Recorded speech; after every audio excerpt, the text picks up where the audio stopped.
travel from the blue Pacific on a route full of classic roadside attractions. Meet some wild animals and wild characters. See cool cars, places time has forgotten, and gaze into the depths of the Grand Canyon. All this and more on Great Drive's Route 66 Rewind.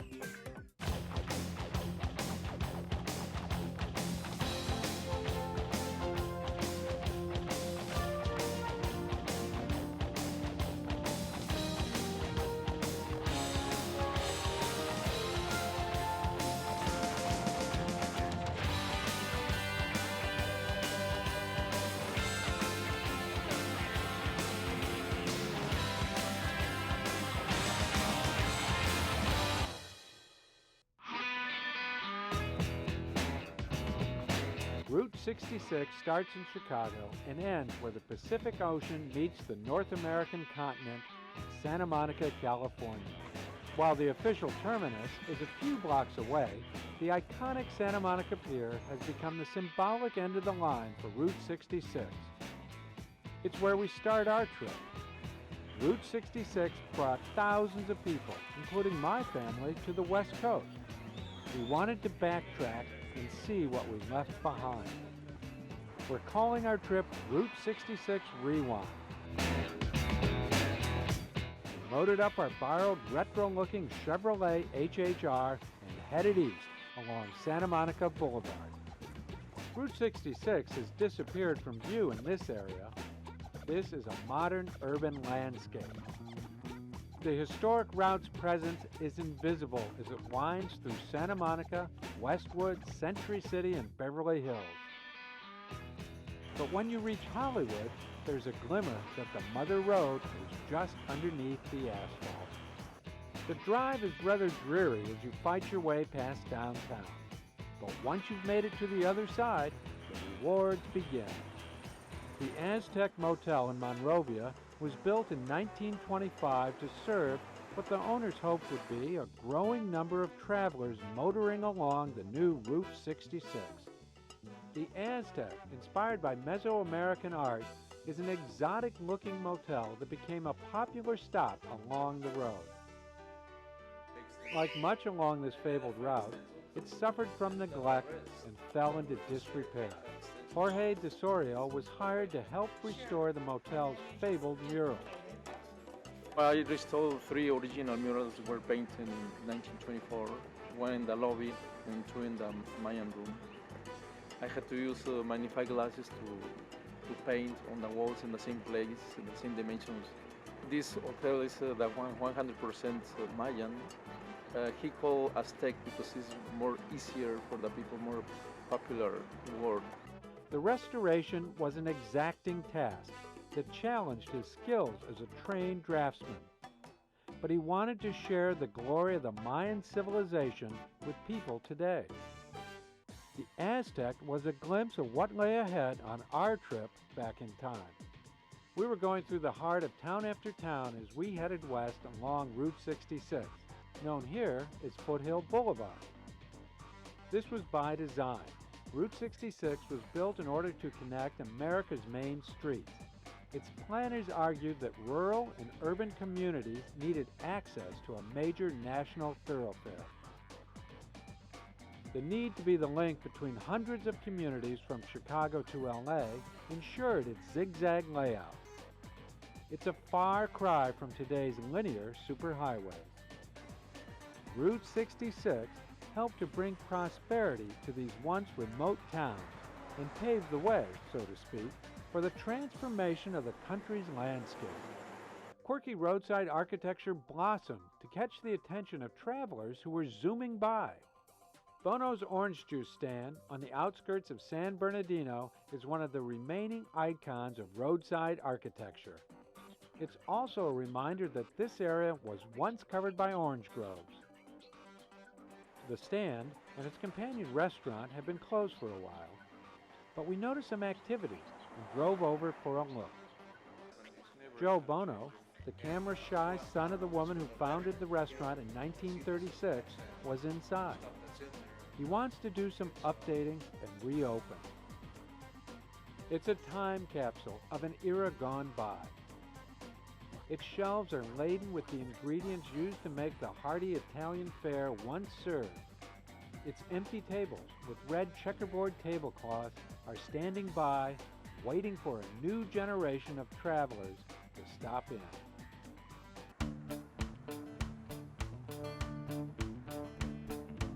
Just up the road is another classic stop along memory lane.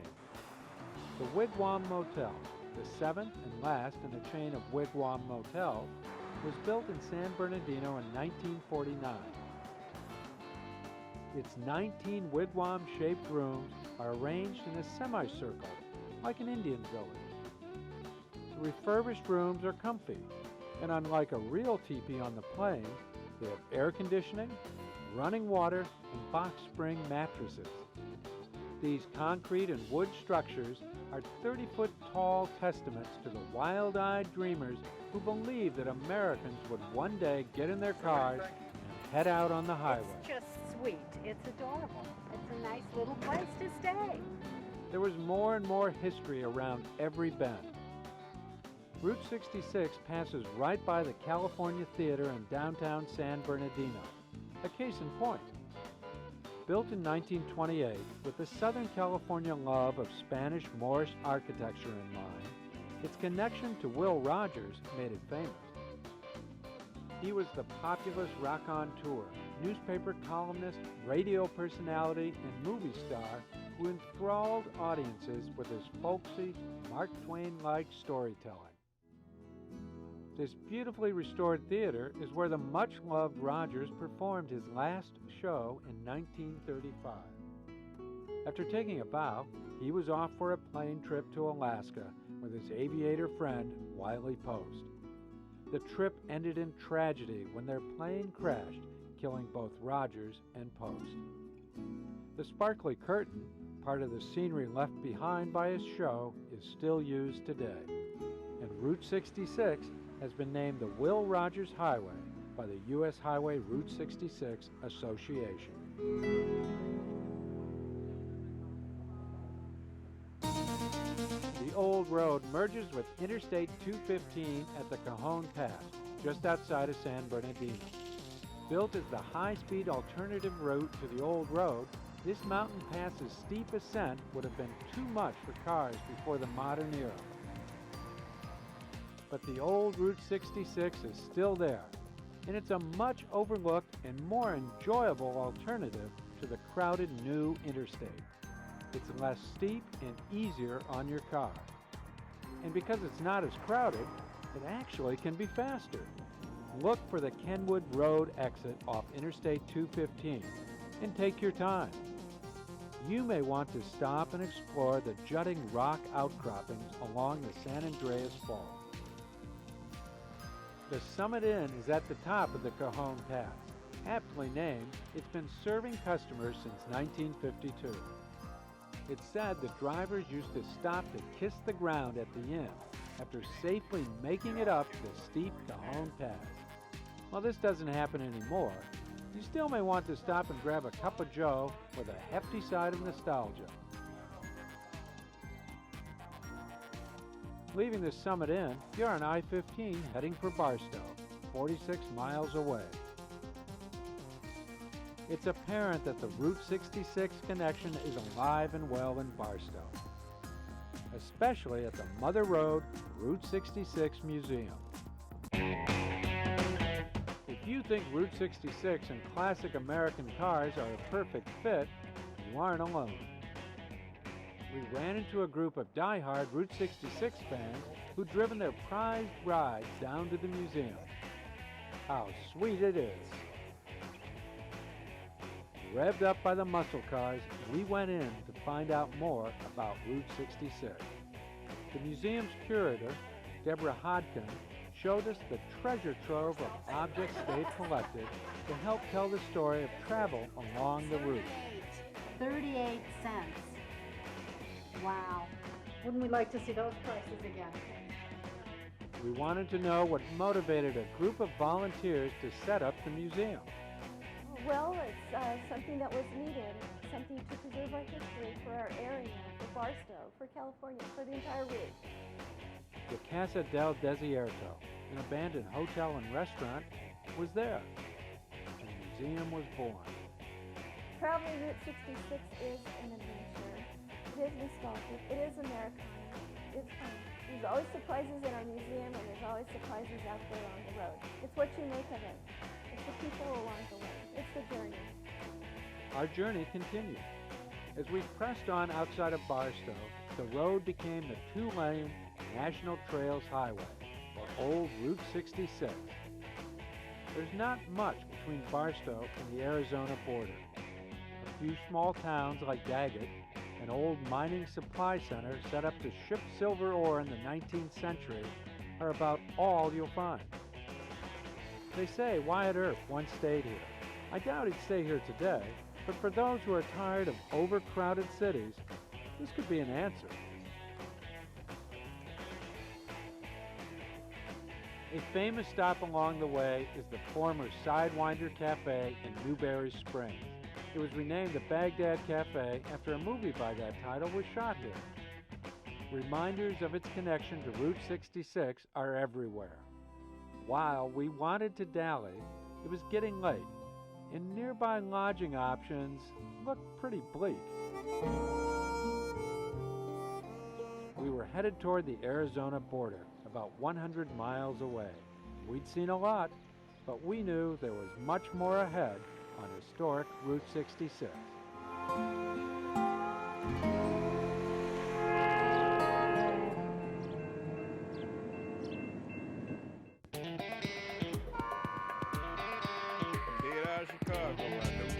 Day 2 started along the Colorado River near Needles, California.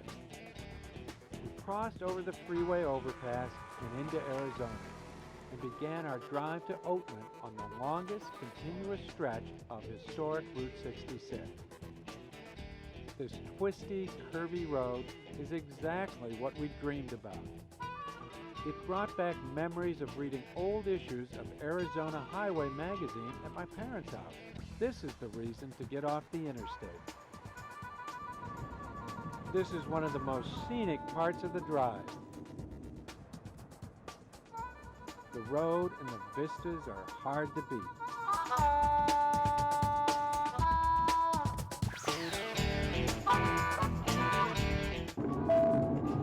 2.5 miles on Old US 66. We were heading into the mountains to an old gold mining town that was a favorite getaway for Clark Gable. Tourism has replaced gold as its #1 resource. It's impossible not to be sucked into this 4-block-long Old West curio shop.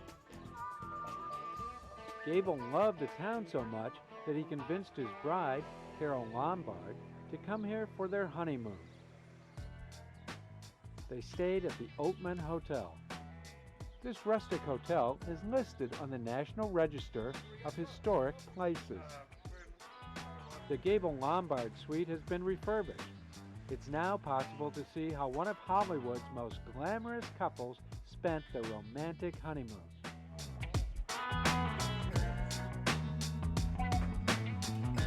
It's not the Four Seasons, but they say love conquers all.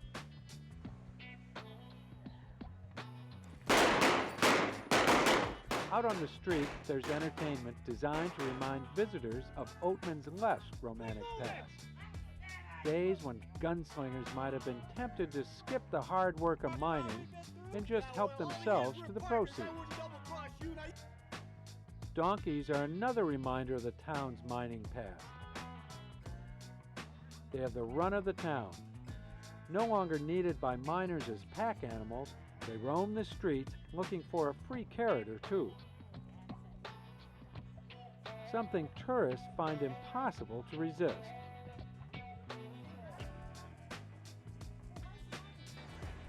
We didn't see any signs of malnourishment.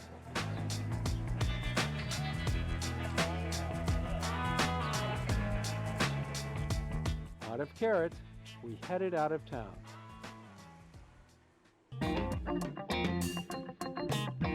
We were on our way up to Sitgraves Pass. The steep mountain grade was too much for many early motorist nerves and their cars.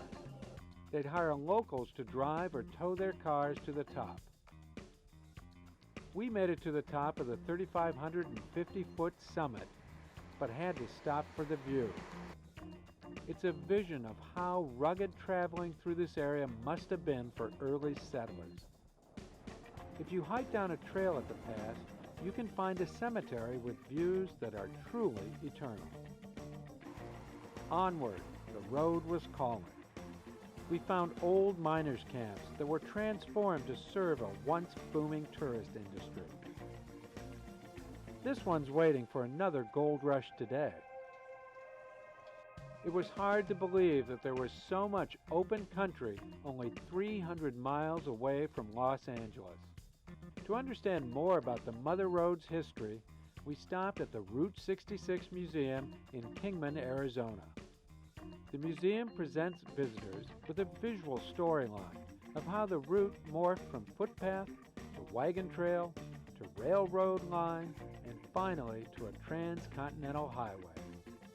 Murals capture the nostalgia of road trips gone by with tongue firmly in cheek. Some of the most fun were the Burma shave signs that dotted the roadsides from 1925 to 1963. These witty ads were originally grouped in sets of 4, 5, and 6 one-liners, meant to be read in order as the cars zoomed by. The last was always a plug for Burma shave. But not all the memories are fun. The museum shows what travel was like for those fleeing the Dust Bowl during the Depression. They couldn't find work, so that's when they started migrating west. The novel Grapes of Wrath depicts their hardships and what they went through to get to California to have a better life for their family. After the Depression and World War II, people started to travel for pleasure. The main highway that linked us up from Chicago to LA was Route 66. And so it became very much a tourist route in those days after World War II. But why should anyone care about any of this today? Because it is history that we're preserving. It is history. It's part of who we are. You have to go back to where you came from to get to where you're going. And that's history. That's Route 66. There was more history to discover as we worked our way across the Arizona landscape. There was something to see around nearly every curve. Case in point, the Hackberry General Store. This gift shop and way station is part roadside attraction and part transportation museum. But don't linger too long. Owner John Pritchard might ask you to feed the donkeys. We had about 40 miles to go before we hit what everyone says is one of the high spots of the trip, Seligman, Arizona. Once a railroad boomtown that shipped cattle to market, Seligman got another boost when Route 66 brought carloads of tourists to town. But it received a double whammy when the interstate replaced Route 66 and the railroad closed its station. Many thought the town would wither and blow away. Angel Delgadillo, the town's former barber and #1 tourist attraction, lived through the boom and the bust. The statistic has us that there was 9,000 automobiles using this highway here. I remember when our late President John Fitzgerald Kennedy was assassinated, the world stopped. In about 4 or 5 days, it came back to normal. Because when we were bypassed, September 22nd, 1978, at about 3 o'clock in the afternoon, the world stopped for us for 10 long years. While Seligman hasn't bounced back to its glory days, buses full of tourists, many from Europe and Japan, have brought a level of prosperity back to the town. Angel has become its ambassador, and his gift shop is a must-stop on any tour. While Angel ran the barber shop, his brother Juan had the snow-capped drive-in. Both brothers were born entertainers, who use their showbiz skills, honed while playing with big bands, to keep their customers happy. I didn't do it. Juan's sons have taken on his role at the snow club. It's worth staying a night at one of the refurbished motels in Seligman and soaking up the sights and sounds of this retro town. You might want to shoot some pool at the Black Cat, or just curl up and listen to the wind. Outside of town is the last of this stretch of historic Route 66 before it's broken up by the interstate. We didn't want to let it go. The noise, the speed, and the congestion was somewhat startling. From here to Chicago, there are still intermittent sections of the old road, but nothing like the long stretch found in Arizona. But all is not lost. We still wanted to discover some of the sights along the old route, like the Red Garter Bed and Bakery in Williams, Arizona. Look for the mannequin hanging out of the window, a reminder of the days when this was a brothel. The owner, John Holst, took us on a tour of the restored rooms. Everything was laid out in a very forward manner. They had a business kind of plan that would show the girls working from the back of the house up to the front of the house. The rooms got bigger, and then the very best gals had the front room. And up front there, they were able to hang out the window and call the cowboy scenes. We thought that was kind of interesting. It was a look back at a time when the West was a little more wild than it is today. But for Rosemary Romali, who grew up here when the B&B was a brothel and bar, it seemed like a normal childhood. I must have been about 2 or 3 years old. This is where we spent our younger days, real young days, in that back room. And we were allowed in the kitchen, but my dad was right there watching every second. Rosemary found out she grew up in a brothel when her grandson looked it up on the internet. Don't you think I was in a state of shock? We left the Red Garter and set a course for a close encounter of the Meteor kind. A few miles past Flagstaff is one of the largest craters ever left by a meteor. Just to give you an idea how big that is, picture 20 football games being played simultaneously on the floor of the crater while 2 million spectators watch on the side. That's how big it is. 2 million spectators? 2 million people, yes ma'am. If the Washington Monument was standing on the floor right now, we'd be eye level to the very top of it. It is 60 stories deep, 1 mile across.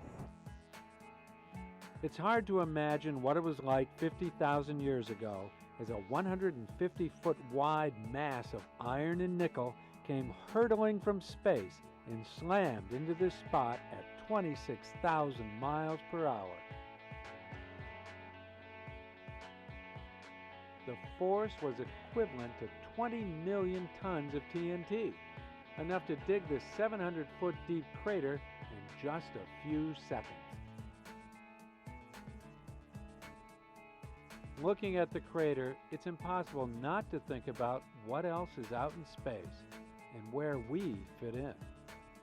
The universe is so humongous, it's so huge, that it just makes you that much more humble and realize how small we really are in this universe.